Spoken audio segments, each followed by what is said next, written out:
Hello everyone, today I'm going to show you how to embed a Facebook page feed on SiteGround. So before you creating an account, you will have to purchase the plan.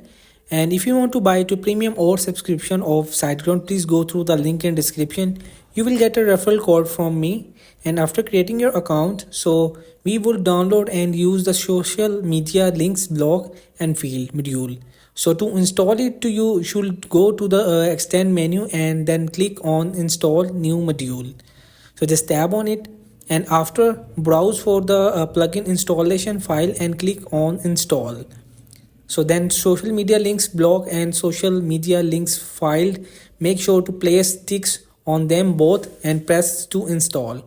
So when the module is successfully installed and enabled, go to a structure block layout and choose where you would like to add the block.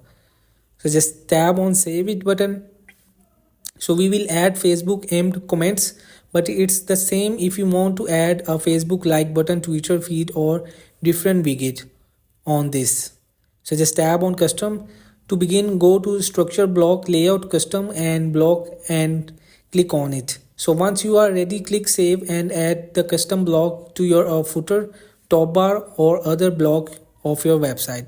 So hope this video helped you. Please don't forget to like and subscribe and get notified for more videos.